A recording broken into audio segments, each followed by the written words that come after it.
səni cavan yaşımdan, ağlımı yalmısan başımdan. Ey mələyim, ey qara gözlüm, üzmə məni, üzmə yüzlüm.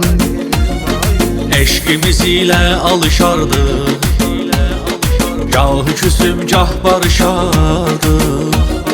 Hətrə deysəydim o anlar, bir də küsərdik danışardıq. Mən nə bəlalar çəkirəm bilən yox, ağlayıram göz yaşımı silən yox. Bircə əcəl rəhm eləsin gəlməsin, qalıbdı yollarda gözüm gələn yox. Ahıma həmdəmdir əsən küləklər, vermir ətrin yerini çiçəklər.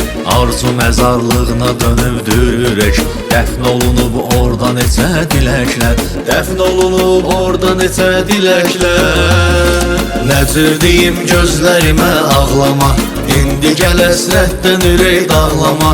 Yoxdur ümid bir də qovuşmağımıza, olma ümid var ona bel bağlama.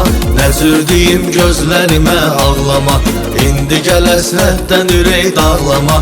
Yoxdur ümid bir də qovuşmağımıza, olma ümid var ona bel bağlama.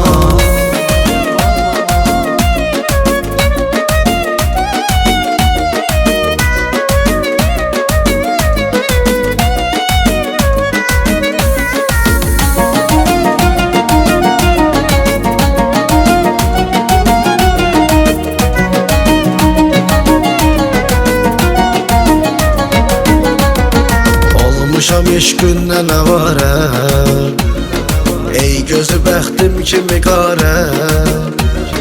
Çarəsizəm sənsiz əzizim, gəl ki tapılsın mənə çarə. Yadıma düşdükcə o çağlar, göynədi qəlbimdəki dağlar. İntizarından gecə gündüz ağlayar ey gözlərim ağlar.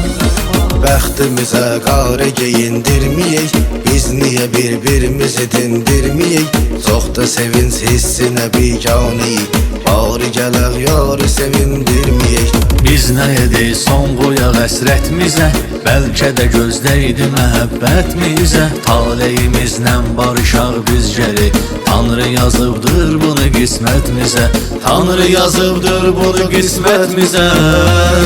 Nəcür deyim gözlərimə ağlama, indi gəl əsrətdən ürək dağlama. Yoxdur ümid bir də qovuşmağımıza, olma ümid var ona bel bağlama. Nəcür deyim gözlərimə ağlama, indi gəl əsrətdən ürək dağlama. Yoxdur ümid bir də qovuşmağımıza, olma ümid var ona bel bağlama.